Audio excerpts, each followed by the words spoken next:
unas palabras muy breves para dar la bienvenida, en primer lugar, a José Enrique Serrano. Agradecerle en nombre de UNIR, de la Universidad, en nombre de FUNCIVA, la fundación que trabaja con la universidad, pues la generosidad que ha tenido por venir a esta jornada de expertos. Va a proceder a la presentación de José Enrique David Jiménez Luc, que es además de coordinador de áreas de reformas democráticas, estudios y programas del Partido Socialista, el responsable del Grupo de Investigación Cambios y Tendencias Sociopolíticas en España del siglo XXI, del que creo que nos va a hacer alguna acotación, además de la propia presentación del invitado. Y por lo tanto, a él le dejo ese honor, que sin duda lo es. Pero yo lo que sí quería es decir que tanto para la universidad como para FUNCIVA es extraordinariamente importante tu presencia aquí entre nosotros, José Enrique, el que accedas a tener un tiempo de tensión intelectual con personas las que yo creo que tienen mucho que aprender, escuchándote a ti, y probablemente tú también, que compartir directamente con ellos. Yo he dicho muchas veces que, lo he dicho en público y por lo tanto lo puedo reiterar, que yo no he conocido a nadie tan inteligente en el Partido Socialista Obrero Español como José Enrique Serrano. Ya acotas, ¿eh? Que para mí, hombre, por razón obvia, ¿no? Porque si no, mañana pues tendría problemas internos, aunque ya no estoy en política. Y sobre todo tengo que decir que es una persona de la que yo he aprendido mucho. He aprendido, nos hemos visto, como ocurre en política, en distintas circunstancias, a veces gobernando él y yo en la oposición, a veces gobernando yo y él en la oposición, y a veces gobernando los dos, aunque en distintas administraciones públicas. Y siempre me he encontrado, por encima de todo, a un servidor del Estado y a una persona leal a sus ideas y a las personas que les habían encargado esa responsabilidad. Y por lo tanto, es de verdad un auténtico placer el poder compartir esta jornada contigo. Este grupo de estudio tiene la pretensión de ser un foro de reflexión sobre temas especialmente que nosotros pensamos que son especialmente trascendentes para el futuro del país en los próximos años. Vamos a hacer una selección de esos temas. Hoy comenzamos con la dirección política de la Administración. En siguientes seminarios abordaremos otros temas que también consideramos de especial trascendencia. Un foro de reflexión que queremos que sea una reflexión serena, por lo que nuestros debates van a ser debates discretos, que no se van a grabar, que van a ser off the record, que vamos a intentar además también que para que el debate sea fructífero, poder tener una serie de 10 a 15 personas en cada uno de esos debates, como en este caso, que una reflexión plural también, tal y como ocurre hoy. En los siguientes seminarios invitaremos a organizaciones, invitaremos a académicos, a profesionales, a representantes políticos de distintas sensibilidades, también a periodistas, con los que podamos debatir junto al ponente cada uno de los asuntos que se sometan a discusión. El objetivo es aportar un poco de luz a las decisiones que en los próximos años se tienen que tomar en España sobre determinadas materias y en ese sentido de tomar decisiones importantes, de tomar decisiones relevantes, sabe especialmente nuestro primer ponente, la persona que va a inaugurar este grupo de estudio como ponente, que es José Enrique Serrano. José Enrique Serrano, que le agradezco muchísimo que haya podido venir a participar como ponente en este primer seminario. Como todos sabéis, además de profesor de Derecho del Trabajo, ha sido director del gabinete del presidente González y del presidente José Luis Rodríguez Zapatero. Bueno, hace unos años un amigo común me decía, un amigo común del mundo universitario, me decía algo sobre José Enrique que yo creo que es bastante cierto. Me decía: José Enrique seguramente será la persona más influyente de España menos conocida. Por un lado, su influencia ha sido evidente. Detrás de muchas decisiones de gobierno e iniciativas legislativas que han cambiado este país está el asesoramiento directo y muchas veces incluso la redacción directa de José Enrique Serrano. Desde el punto de vista del conocimiento, sin embargo, y muy a su pesar, esta definición seguramente se queda algo anticuada, porque en los últimos meses, los últimos años, primero por su labor de diputado en la legislatura del año 2011 a 2015, pero principalmente por su participación en el equipo de negociador del Partido Socialista para alcanzar gobierno en la anterior legislatura, los medios de comunicación han empezado a tratar sobre la figura política de José Enrique Serrano, han tenido que empezar a conceder entrevistas, en los medios se ha hablado sobre él. José Enrique nos podría hablar de muchas cosas. Yo he participado con él en la redacción otros muchos, por supuesto, pero hemos participado conjuntamente en la redacción del programa electoral del Partido Socialista y soy testigo de que José Enrique puede mantener una conversación informada y con el máximo rigor sobre muchísimos temas, sobre prácticamente todos los temas, precisamente porque su trayectoria de director de gabinete del presidente del Gobierno le ha llevado a participar de manera transversal de muchas materias. Hoy le hemos pedido que nos hable de un tema, de una materia que conoce especialmente bien, que es la de la dirección política de la Administración, que creo que él va a tratar sobre, o se va a centrar especialmente en la función del presidencia del Gobierno y del gabinete del presidente del Gobierno. Gracias, David, gracias, Alberto. Como la amistad difumina la apologética que habéis hecho, pues pongamos los pies en el suelo y simplemente pues son muchos años de estar efectivamente trabajando en lo que es la cúpula del poder en España, pero es una forma como otra cualquiera de definirla, y esto pues me ha permitido sobre todo aprender, como he aprendido de algunos de los que estáis sentados alrededor de esta mesa, a los que conozco desde hace, Miguel, ya más de 40 años, como de casi todos, a algunos próximos a los 50 años, como es el caso de Javier, y algunos pues de algo menos, pero también 20 o 20 y tantos, porque hemos coincidido de una forma u otra en muchas actividades. Alguno de los presentes incluso ha trabajado en presidencia y en el gabinete de la presidencia, como es el caso de Gabriel o el caso de Lola, que también lo ha hecho en este último conmigo. De todos ellos he aprendido y sigo aprendiendo, porque parte de lo que diré al final y de mi preocupación por algunas de las cosas que mencionaré en los minutos siguientes, pues derivan también de alguna conversación directa o a través de persona interpuesta y buen amigo de ambos, con Miguel Sánchez Morón, como consecuencia de las últimas iniciativas legislativas del Gobierno todavía en funciones, aunque adoptadas cuando todavía estaba en pleno ejercicio de sus facultades.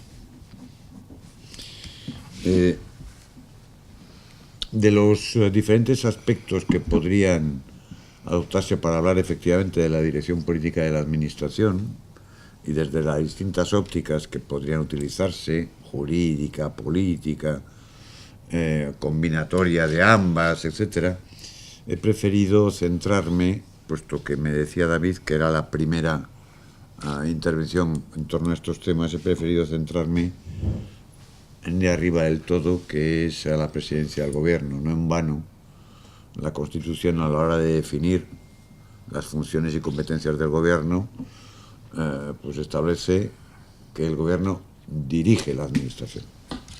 Y en definitiva esto es lo que plasma el título mismo de esta jornada.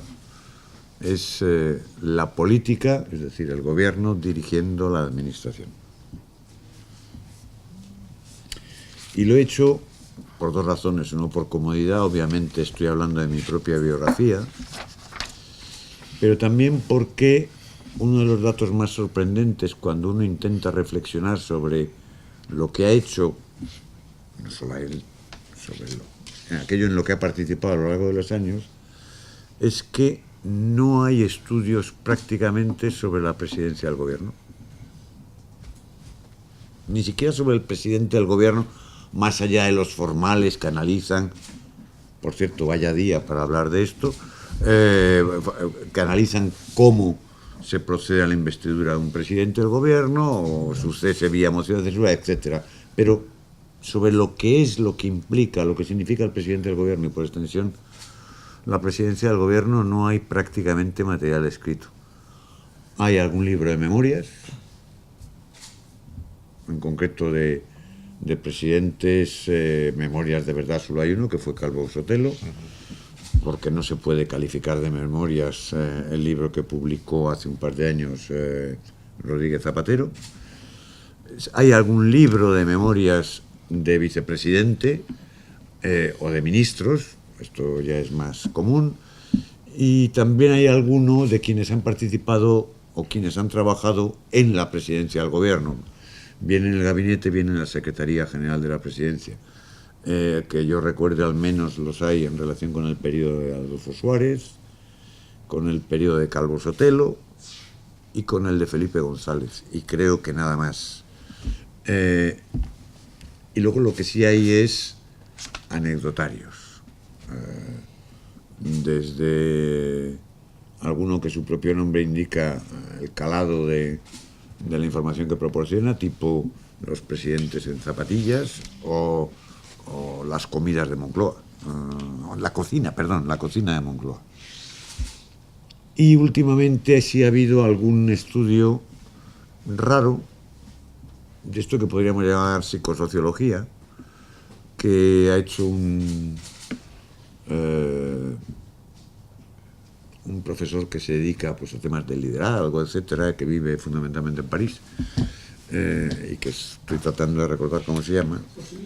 Gracias. Lo tenía aquí debajo, pero me lo ha resuelto.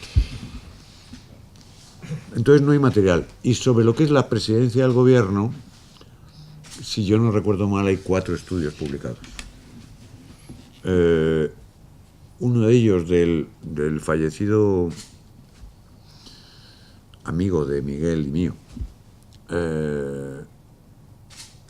que fue el fallecido magistrado del Tribunal Constitucional, que escribió Luis Ortega, que escribió un artículo sobre justamente el gabinete de la presidencia del gobierno, una intervención, un estudio también de Enrique Guerrero, desde una óptica no jurídica, sino más politológica, y está en trance de publicarse un estudio que de carácter internacional que afecta al modelo de presidencias del gobierno en varios países de Europa y América Latina, y que el texto español lo ha preparado Juan Luis Paniagua, catedrático de la Facultad de Políticas.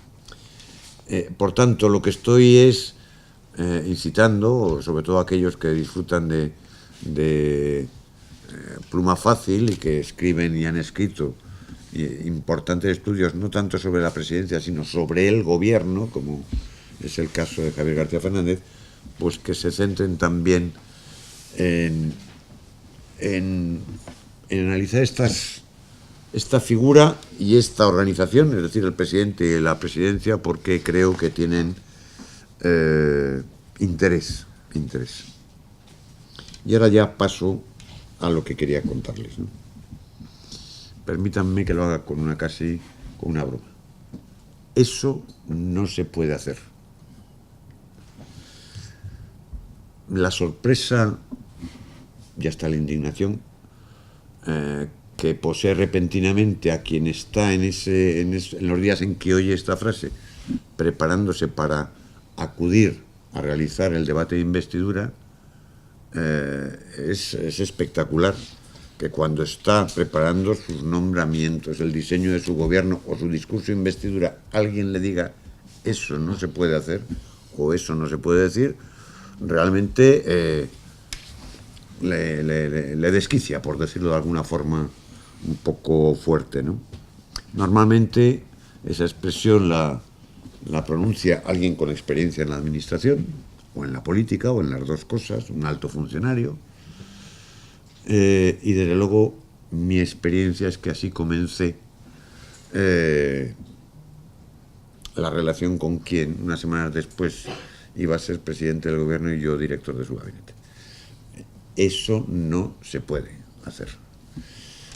Es verdad que enseguida aprendí que hay que ser menos tajante y hay que decir, eso no se puede hacer así. Y en eso consiste, en eso se refleja, en eso se resume la función del gabinete.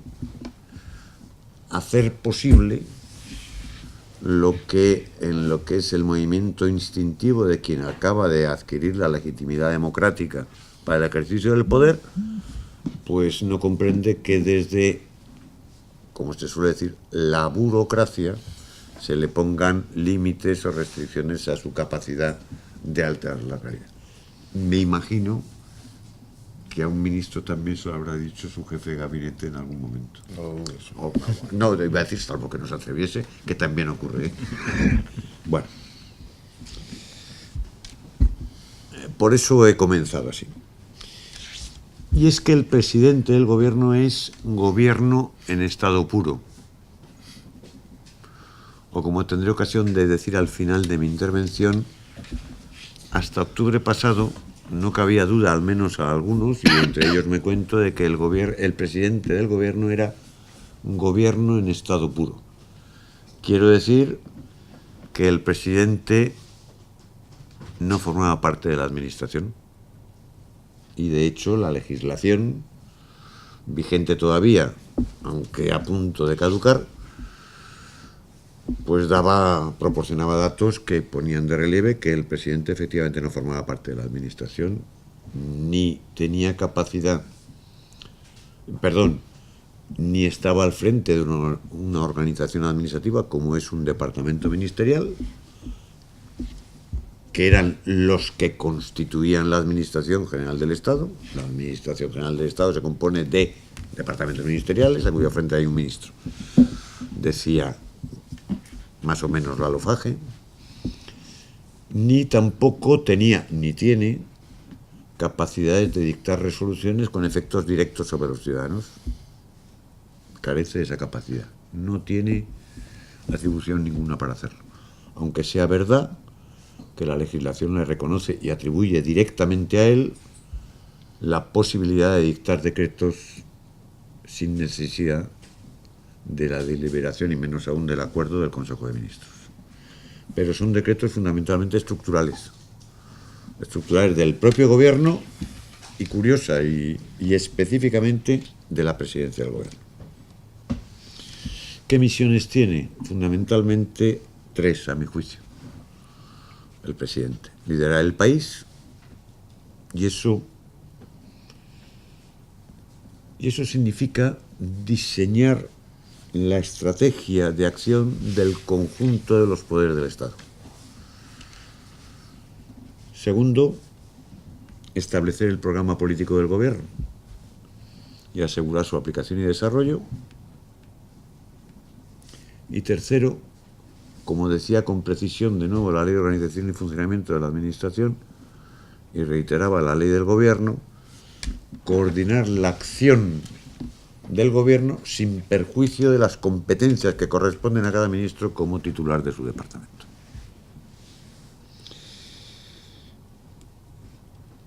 Estas 3 misiones esenciales conforman su vida y conforman incluso su carácter. Alguna vez lo he dicho en público, los que yo he conocido al menos son personas todas ellas profundamente introspectivas, son, lo diré así, grandes solitarios.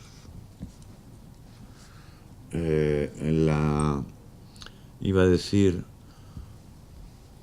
la prisión, no es apropiado calificarlo así, pero en fin, el apartado lugar que constituye la Moncloa facilita esto, porque salen a los jardines, pasean, se pierden, aunque tenga una dimensión reducida, no se les encuentra, cosa que aprovechan,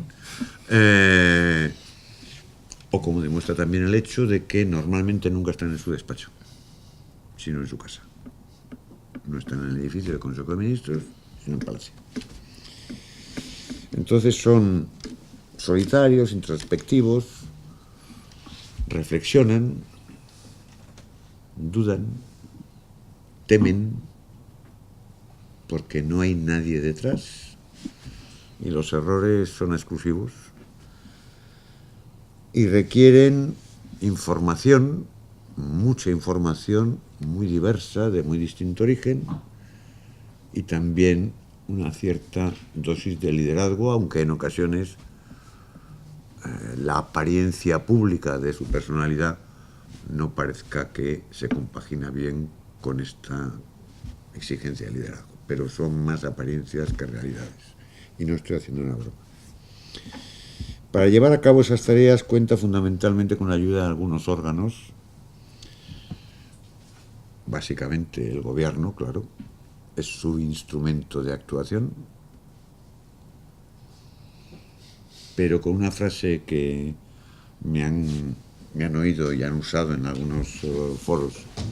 Mi opinión es que, o mi experiencia, y por tanto mi opinión, es que normalmente hay mucho ministro y poco gobierno, en el sentido de equipo cohesionado, de visión compleja, que supera la segmentación de departamentos, etcétera.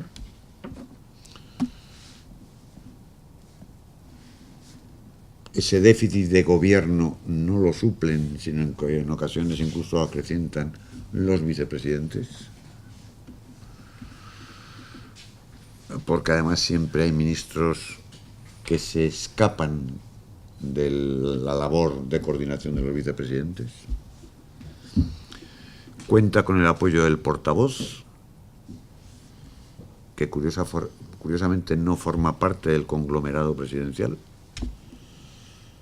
Cuenta con la labor del CNI, que aunque aparezca en Defensa o aparezca en el Ministerio de la Presidencia, es el órgano de inteligencia y de información del presidente del gobierno.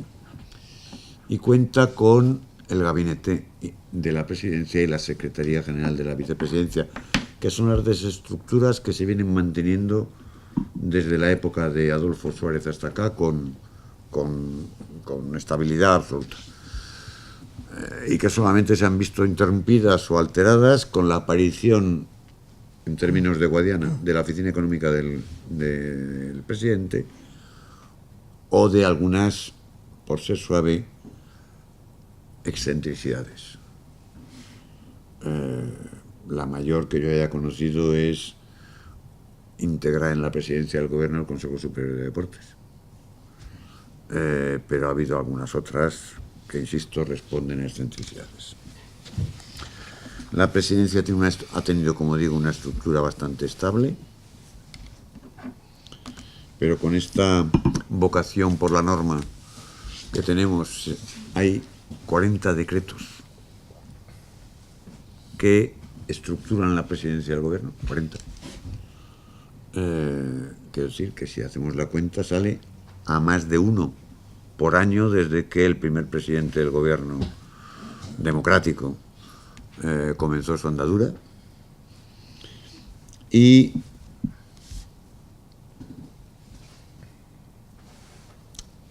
para no alargarme del tiempo que estaba previsto, 3 apuntes sobre qué hace, cómo lo hace y con cuántos recursos lo hace la labor de apoyo técnico y político que la legislación vigente encomienda fundamentalmente al gabinete y, en su caso, a la Oficina Económica. Hace funciones de asesoramiento, por cierto, en relación con, no sé cuál de vosotros dos lo ha dicho, el gabinete opina. La responsabilidad de decidir corresponde obviamente al presidente. Y digamos que según los periodos tienes mayor tranquilidad contigo mismo y en otros vives bastante desasosegado. Para que se hagan una idea del volumen del trabajo de asesoramiento, son más de 14.000 las notas e informes que durante los 7 años y medio que estuvo Rodríguez Zapatero en Moncloa, el gabinete y la Oficina Económica elaboró. Más de 14.000. y en honor de los presidentes del gobierno a los que he conocido, diré que se lo leen todo, todo, y anotan, y utilizan. Y ahí hay de todo, quiero decir, desde informe de una hoja hasta informes de 50 sobre los temas más complicados. Hace labores de apoyo, para que nos hagamos de nuevo idea. Solamente en elaboración de discursos o intervenciones públicas, probablemente más de 300 al año. Hace labor de gestión de las que en la jerga monclovita se llaman las cosas del presidente, o las iniciativas del presidente, que son proyectos que el presidente pone en marcha. Normalmente afectan a más de un ministerio y, en consecuencia, para articular su idea y transformarla efectivamente en actividad administrativa de muy distinto tipo, pues es el presidente, el gabinete, el que se encarga de ello. ¿Hay algún ejemplo exitoso? Son, por ejemplo, una serie de planes que, en función del origen territorial de cada uno de los que estamos aquí, a lo mejor suenan, como es el Plan Soria o el Plan Jaén o el Plan para el Nordeste, que se han ido, conjunto de iniciativas destinadas a promocionar las condiciones socioeconómicas de algunas zonas del país. Y por último, y esto, y quizás en la conversación que tengamos después podamos ver algún matiz en relación con otros periodos de presidentes distintos, porque el gabinete funciona conforme una extraña combinación que, por tanto, da resultados diferentes entre cómo es el presidente del gobierno y cómo es el director del gabinete. Pues en ocasiones el gabinete asume o no funciones de coordinación del gobierno por debajo y por encima de las que llevan a cabo los vicepresidentes. Se convierte en un órgano de coordinación que dispone de facultades no acordes con su categoría administrativa o política, sino con su condición de vicario del presidente. Y por tanto, en ocasiones es más fácil que el gabinete coordine a ministros a que lo haga un vicepresidente. A título de ejemplo, de nuevo, probablemente hayan sido cerca de 40 leyes las que se han cerrado en el gabinete de la presidencia en el periodo de Zapatero, que no es poco, 40 leyes. Y termino. Bueno, esto se hace con una estructura pequeña, de alrededor de entre 50 y 60 personas, descontando los administrativos, es decir, asesores, técnicos, etcétera, entre 50 y 60 personas. Como hace unos años se puso en marcha una red de gabinetes de presidencia que hacen encuentros periódicos, etcétera, pues el gabinete de Blair, en la época coincidiendo con Zapatero, más que cuadruplicaba el gabinete nuestro. En Francia era más del triple, o sea que tenemos un nivel de productividad razonable. Y para terminar, la Ley de Régimen Jurídico del Sector Público de octubre pasado contenía una disposición sorprendente que recordará probablemente el entonces presidente de la Comisión de Hacienda y Administraciones Públicas, que era Gabriel Orrega. Y es que en esa disposición, que altera profundamente en la ley del gobierno y que deroga, o derogará efectivamente el 2 de octubre próximo, la Ley de Organización y Funcionamiento de la Administración del Estado, por primera vez en nuestra historia cambia el sentido de lo que hasta ahora he dicho, porque establece literalmente que la Administración General del Estado se organiza en presidencia del gobierno y en ministerios. Añade, comprendiendo cada uno de ellos uno o varios sectores funcionalmente homogéneos de actividad administrativa.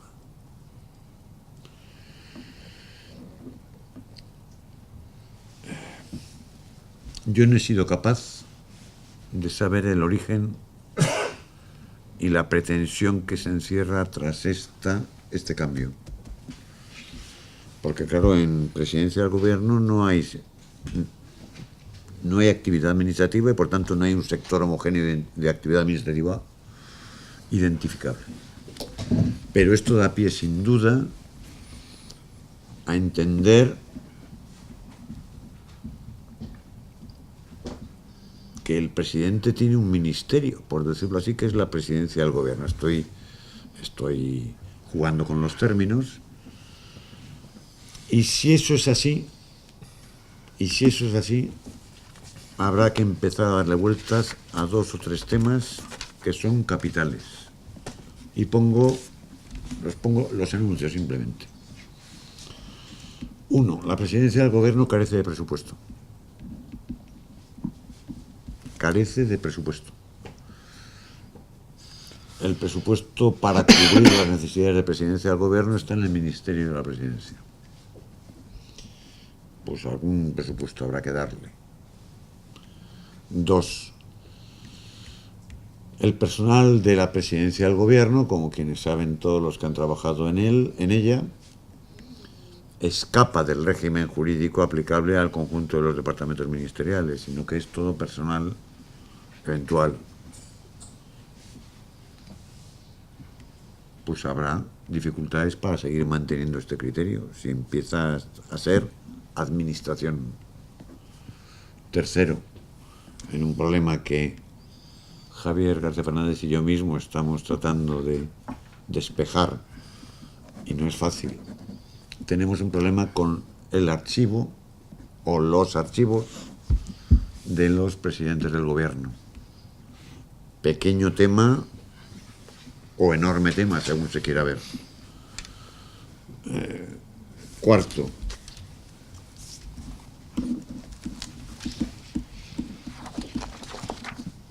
Los traspasos de gobierno empiezan a girar de óptica también.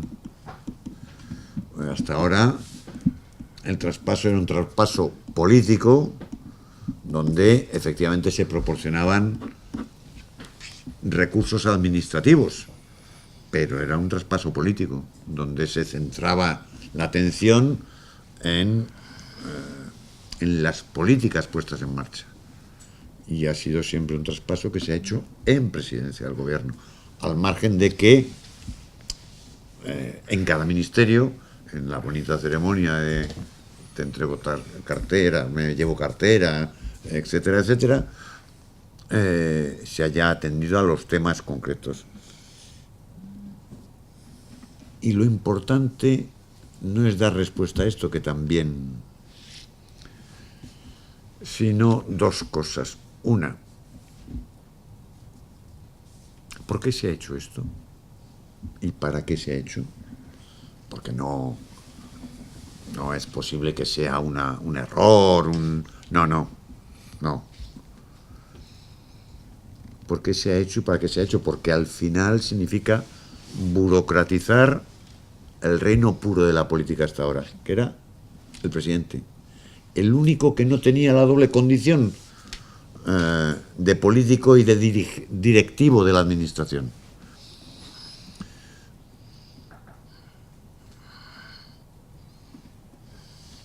Y segunda pregunta, ¿cambia esto la dirección política de la administración?